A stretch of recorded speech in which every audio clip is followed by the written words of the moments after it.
Hello, agentpreneurs, and welcome to today's episode of the Daily List Report. Before we get started, kind of a fun announcement. We've been doing these thanks giveaways all month, and today I get to announce the winner of the Apple AirPods. This is going to go out to Anna Sanchez from the Envision team in Phoenix, Arizona. Congrats, Anna. I'm so happy that you won this. I hope you get a lot of great use out of it, or if you already have them, maybe it's a great gift for someone in your family or one of your friends. So thanks again to all of you who entered. We're going to do more of these fun things along the way.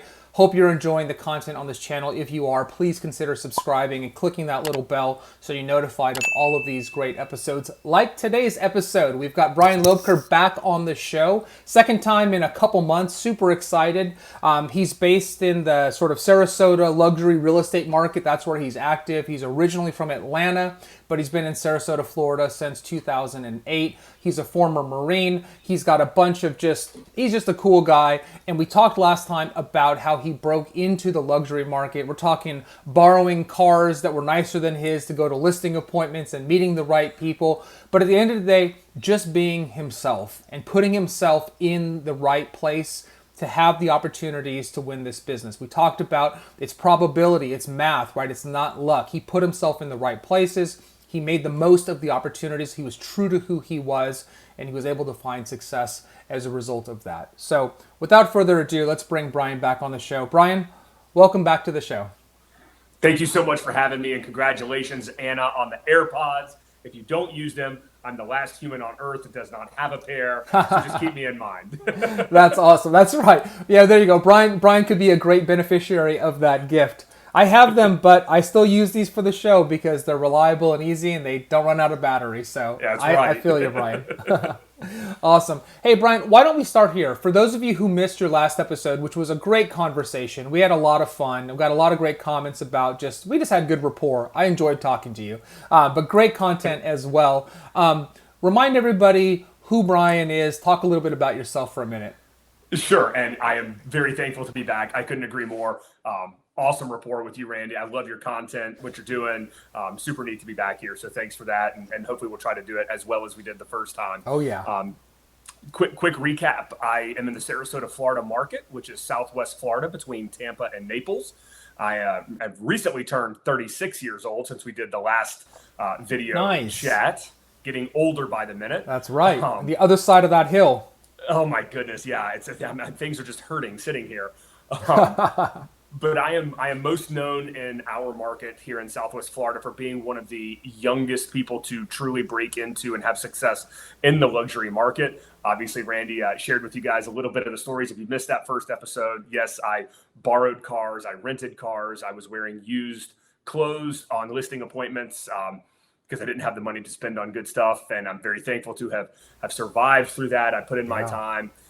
And now I'm very successful. I've got a very extensive and successful resume in the luxury market, but I certainly do not turn my back on it. I'm very thankful and appreciative every single day that I get to go to work. But that's what I'm known for. I do work in all price points, but primarily I am a luxury listing agent in Sarasota, Florida. That's awesome, Brian. Thanks again for that recap. I appreciate that. So here's where I want to start today. I think a critically important question. And that question is this. Is the luxury market right for you? So for those of you watching, you're sitting there and you're like, yeah, like I sell $500,000 homes or whatever. I want to sell $5 million homes, same amount of work, a lot more commission. Like, duh, of course I want to do that. And I think this is an important question to ask because like anything in life, right? Not everything is suitable to you. You're not suited to it, or there are things about it that maybe you don't understand. And so Brian, where I want to start is there, right? I want to address this topic kind of head on. I'll ask you the question, is the luxury market right for everyone? And if not, who is it right for? I think it's a great question. And I cannot tell you how many phone calls I get from people I've never met or messages on social from new agents or agents who've been in the business for a long time who are always wanting to pick my brain about the luxury space. And I think it's a really candid question that people need to ask themselves because the luxury space within the real estate industry is really a very small niche area. There are many, many ways to make a very good living and be extremely successful without focusing on the luxury market. There are many people who will even tell you mathematically or historically, it's actually better to not be heavy into the luxury market. In the same way, people will say the same thing about new construction. We call them lipstick markets. When they're hot, woo, they are hot. But when the market shifts or if the financial markets take a turn, they're the first consumers to stop spending money as well. So there's a whole lot of risk exposure. And don't get me wrong, it's beautiful. And if you follow me on Instagram, you'll see it. It looks like it's just sunshine and rainbows all day, every day. But come on, it's social side. If I showed you all the nitty gritty stuff behind it, you'd run for the hills. Exactly. But I love it. It's something that I always wanted to do. I was dead set on it. It is proper for me. But there's a lot of things that I think are important that people should ask themselves, agents. And again, whether you're new to real estate as a whole, or if you're a veteran agent who's just looking to increase that average price point that you work in, there's a lot of things to think about.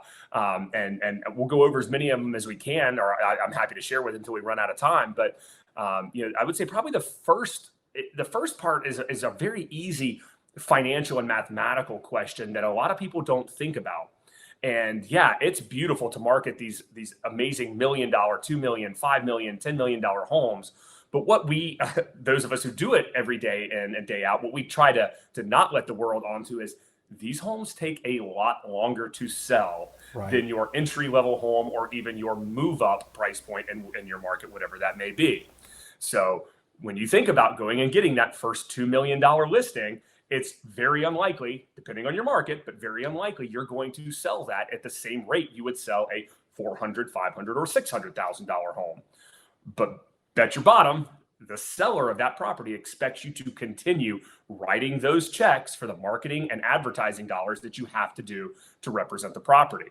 And of course, if you market it for a year and it never sells, you're not going to get that money back.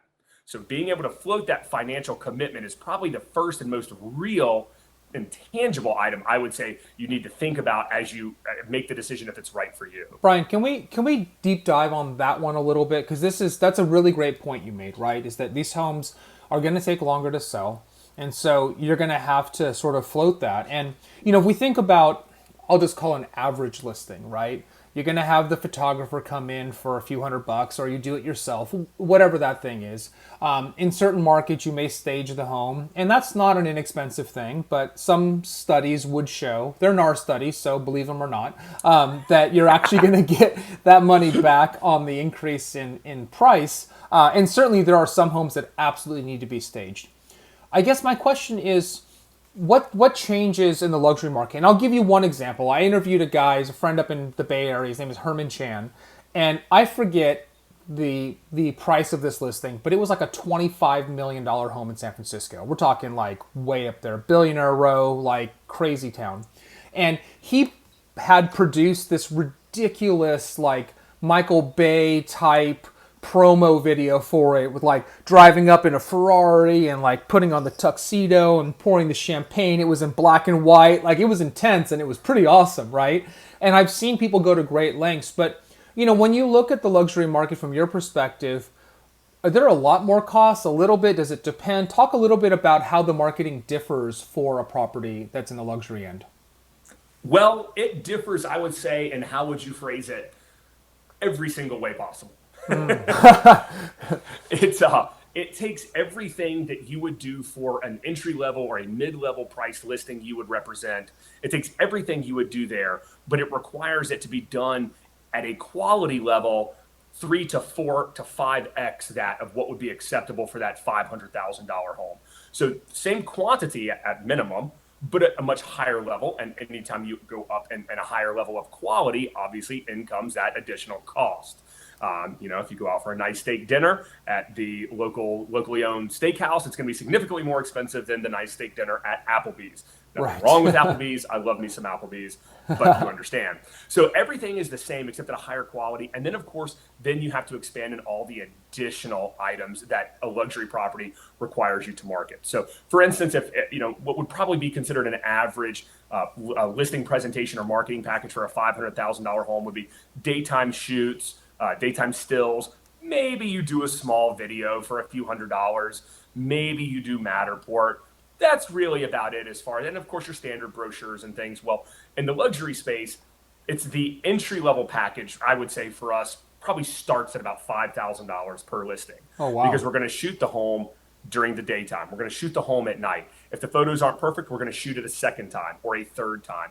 The quality of video is going to be incredible. We're going to shoot, sometimes it could be a cinematographic type video. Sometimes it could be a typical property tour, but again, on steroids. Maybe it's the drone. Maybe we actually have to get the helicopter in the air, things like that. And then we're also going to break that clip down as of, from a 3 to 4 minute video or a 2-minute video down into manageable segments of 15 seconds for social media, 30 seconds, things like that, 7-second ads for what are called bumper ads on YouTube, because you have to put these things out so much further than you would a regular priced home. And then once you have, that's again, all you've done at this point is built your package of collateral. Then comes, where do you actually place the ads? And make no mistake, to put a quality ad in the Wall Street Journal or on the Business Insider's webpage costs a lot more than to run that same banner ad in your local newspaper. Our entry level cost structure, I think, for the Wall Street Journal starts at about $550 to $600 an ad. Wow. So that's one ad for one property. Yeah. It gets expensive quick. Yeah. Interesting. Okay, that makes sense. So everything changes. So that was number one. I derailed you. I hope not too much, right? So we're asking the question again, right? Should you get into this? Is this for you, right? The luxury market. So you said the first thing that people need to understand is that the cost to market that listing is going to be significantly higher, and it's going to take longer. So you have to have the ability to sort of float that or endure or bear that risk. What's something else that people need to keep in mind, Brian? The business relationship with the sellers. And this can be quite difficult for some people, and it can be a non-issue for others. But generally speaking, the high net worth individual who can afford to own these properties is incredibly intellectual. They're far more advanced than you or I in layperson's terms in the world. Mm-hmm. They operate at a level in business that few of us have achieved. That's why they own multiple $3 million homes across the country or across the globe. When they have a business conversation, it is just that. And selling their home is a business relationship. And that means incredibly direct communication. There is no greater commodity or asset to the high net worth individual than time. Their time is the most important asset they have, and they use it wisely, which means, whereas you and I might have a conversation, say, Randy, I think we need to have a discussion about how things are going over here, and I like some things that you're doing, but perhaps we could do. A high net worth individual in a business relationship is going to be less likely to have those kid gloves. It's going to be a very direct conversation. Time is of the essence. This is not working. I think we need to do this, or I didn't care for that. And you need to be able to take that head on and say, yes, sir, yes, ma'am, no, sir, no, ma'am, I understand. Or then comes the real difficult conversation, because if you are the professional, as I know you all are who are watching this, just like myself, this is what we do for a living. And sometimes the seller is incorrect. The seller might be hard pressed to believe that we need to run full page ads in color in our local newspaper. And I know good and well that's not the best use of our marketing dollars. That's not going to sell the home.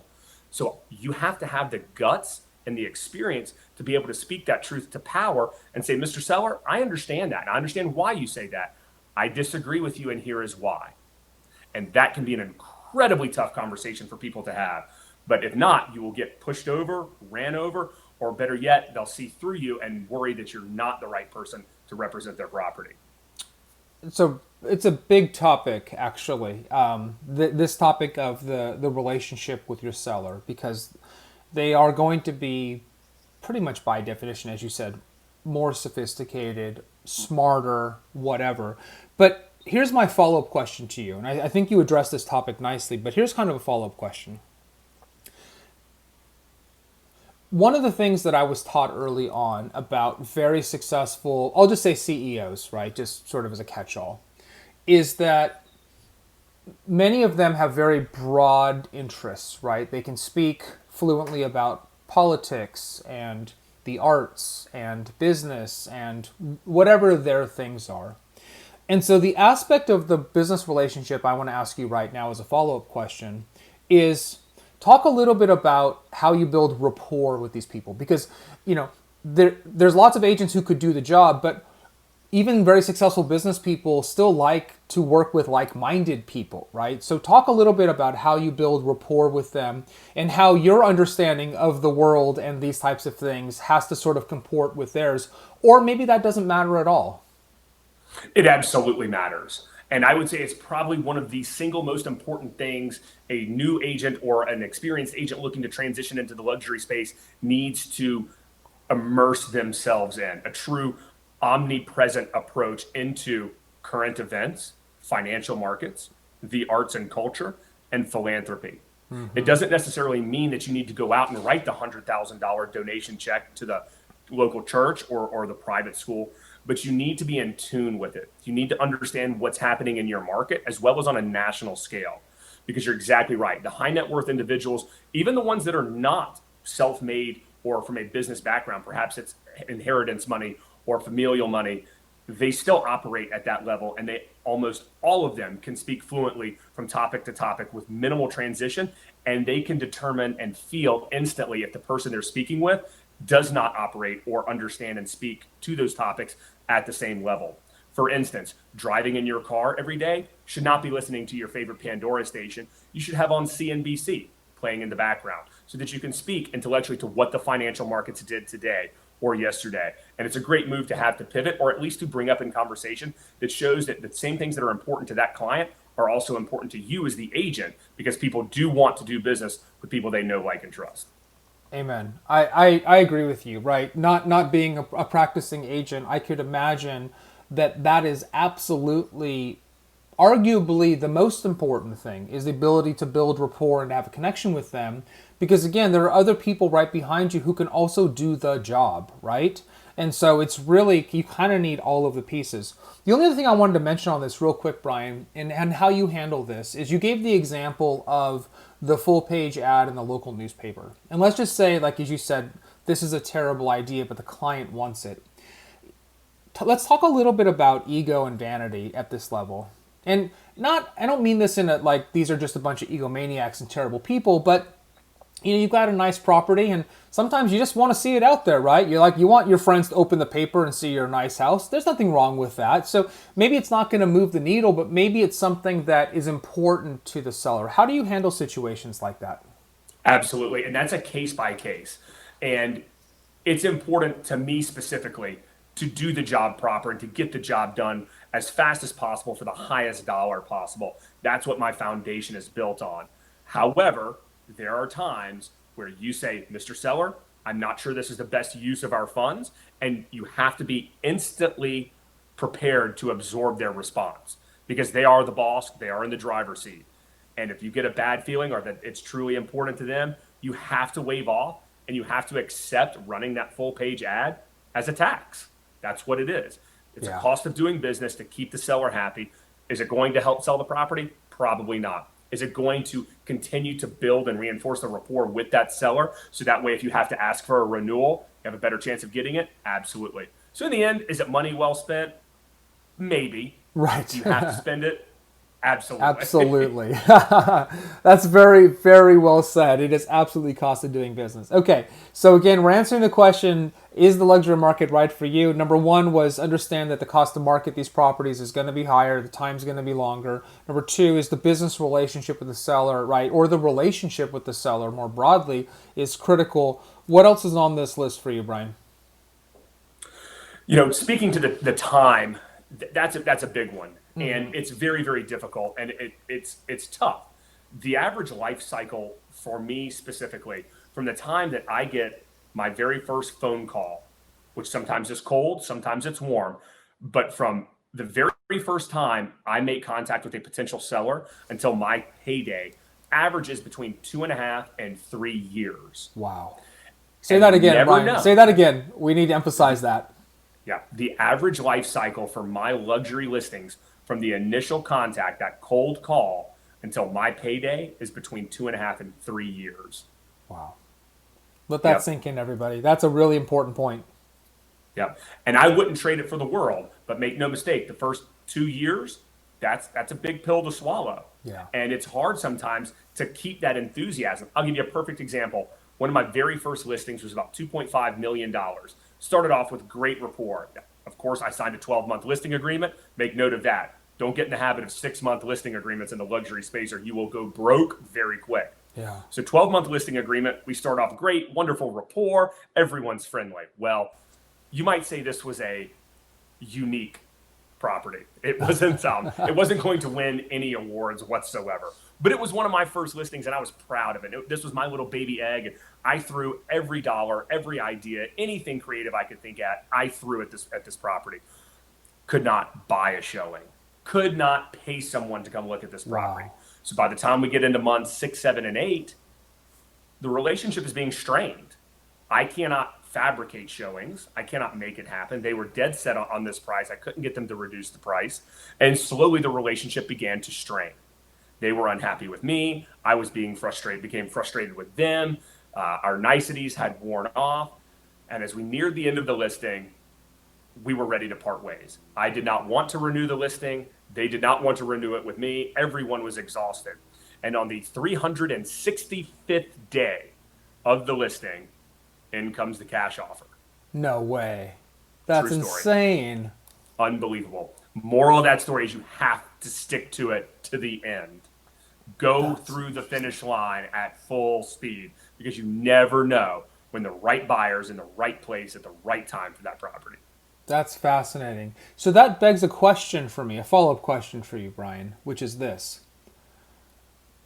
A lot of luxury homes, let's say older luxury homes, right, were custom built.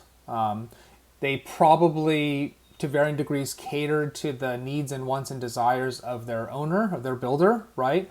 And sometimes that does, and sometimes that doesn't comport with reality. So my question for you is this. Have you ever, or what would you do in this situation, be invited to a listing presentation for one of these wacky luxury homes that we've all seen, right? That's very special. Maybe it looks like Sleeping Beauty's castle, just as an example, right? And you look at it and you're like, oh man, like, no, I cannot represent this property. What do you do in that situation? I would actually, in jest, say that is my subspecialty in my market and probably was a big part of my up-and-comingness into the luxury space. I have represented some of the craziest luxury homes in our market. Oh, yeah. And I don't know if that's because the owners were too afraid to call some of the more reputable heavy hitters or if I was the only one that was willing to take it at that price. But yeah, I've definitely had some very strange listings. The most important thing, I think, when it comes to that is there's a buyer for every home. And that's a fact. There's a buyer for every home. The next thing is, even though these high net worth sellers treat the listing process and the sale of their home like business, make no mistake, that's their home. And they're proud of it. And they had that same emotional connection as it does to the young family that's doing their first move up, where they gave birth to their first children and the memories. So you have to be very careful to walk in and say, wow, who's going to like this? This is terrible. You can't do that. You have to be realistic, but respect the fact that this is theirs. And obviously they loved it enough to buy it in the first place. Yeah. So being open-minded, being cautiously optimistic, probably the most important thing is you have to believe in the property.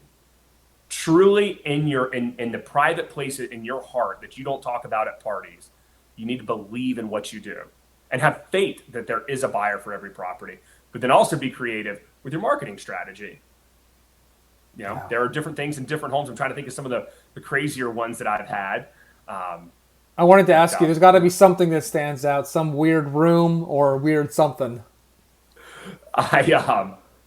We sold one. This is probably not the best. I'm being put on the spot here. I'm thinking this was a nice canal front home, low 2 millions, had been on the market with another agent for a very long time.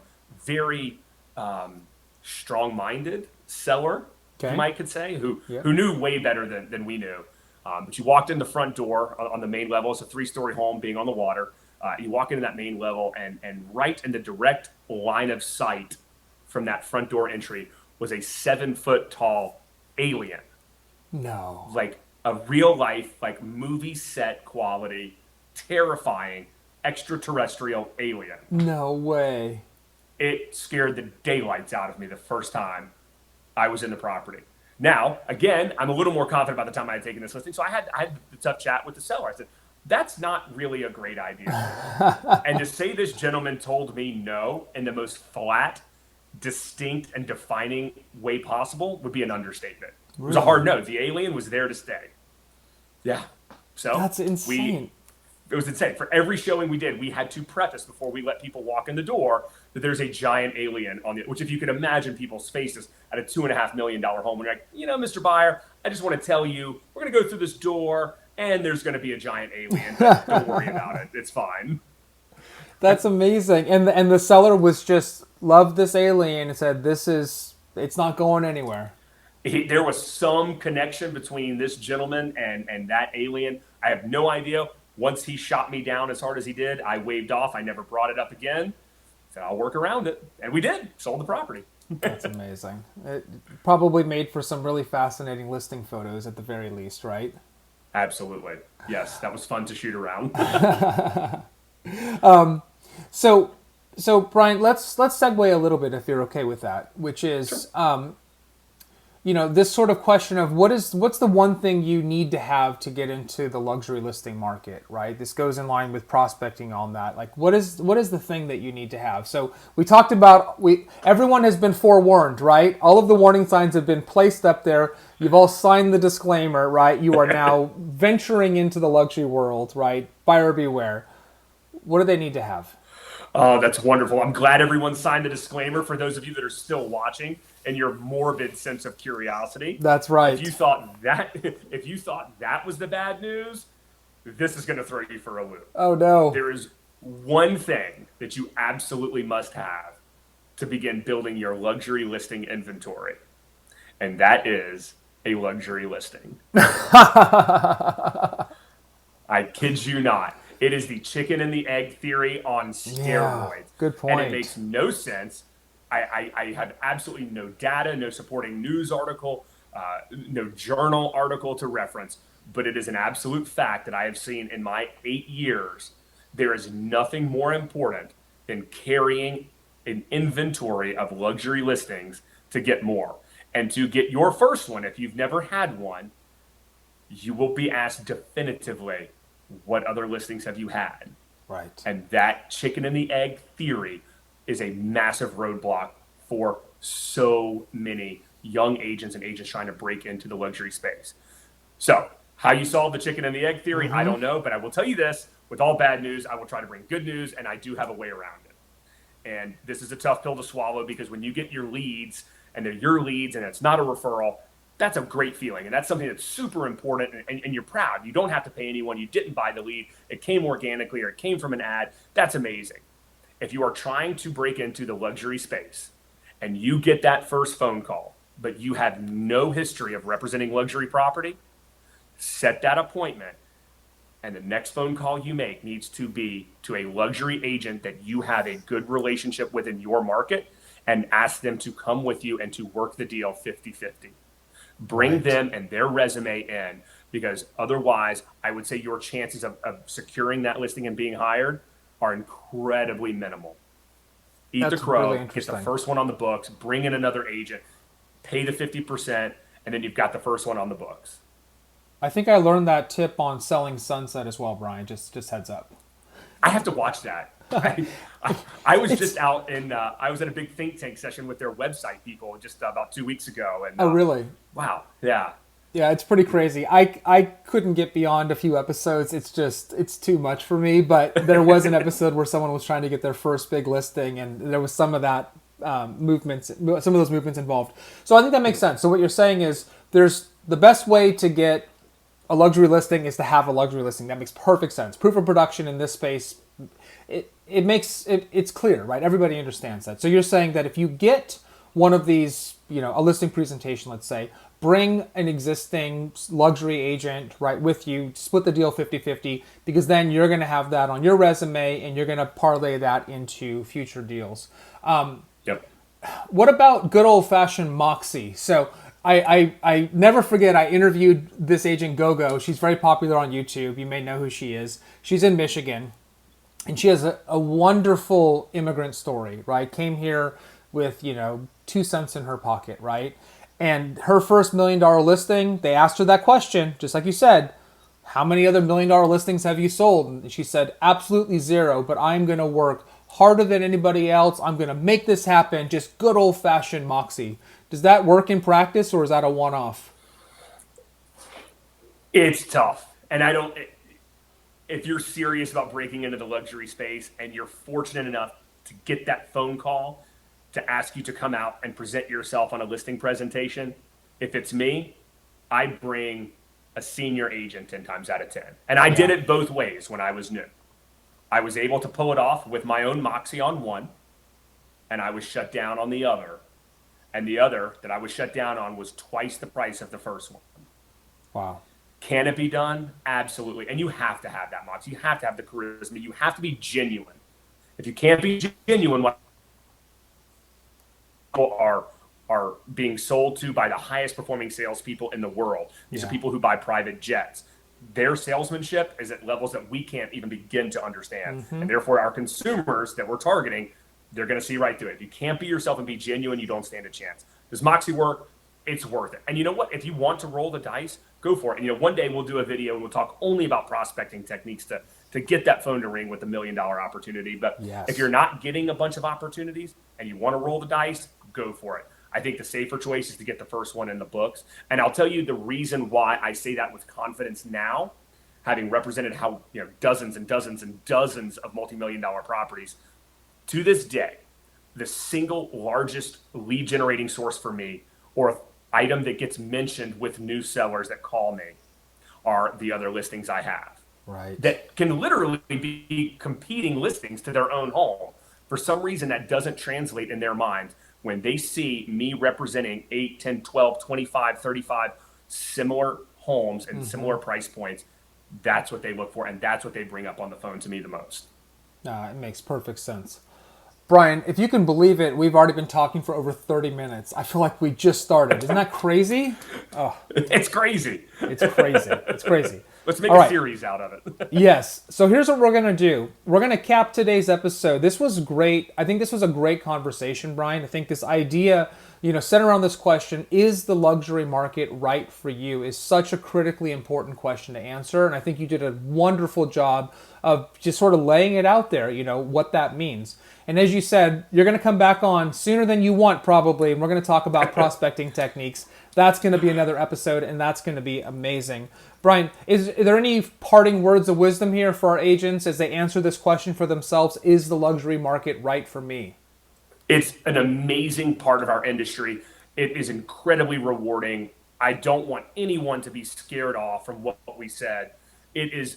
I wouldn't trade it for the world. I would also want to do everything in my power to arm you guys and gals to come in with your eyes wide open. I am an open book. Find me on Instagram. Find me on your platform of choice, YouTube, Facebook. Send me a message. Ask Randy. He's got so many people here. Pick the brains of the people that do it. Don't be afraid, but just go in with your eyes open and be prepared. It's the 7 Ps. Proper prior planning prevents piss poor performance.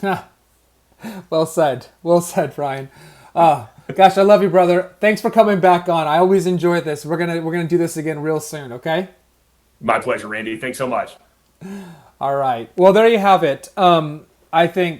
Great show. So first of all of Brian's links are below. So Instagram, he is at Brian Loebker _real_estate, but doesn't matter. The link is below. Click on that. He's got a great Instagram page. Also, YouTube channel, and then their main website. All of those links are below, so definitely check that out. Subscribe, follow, all of the good things with Brian, because he is a wealth of knowledge and tremendously generous with sharing all of his learnings in this important segment of the real estate market. So I hope you enjoyed today's show. Again, while you're here, please consider subscribing to our own little channel. Click that little bell so you're notified of all future episodes. And until tomorrow, be safe, be healthy, be happy, and answer this question, right? Is luxury real estate right for me? Because it's not right for everybody. And if it's not right for you, that's okay. We want you to go into it eyes wide open.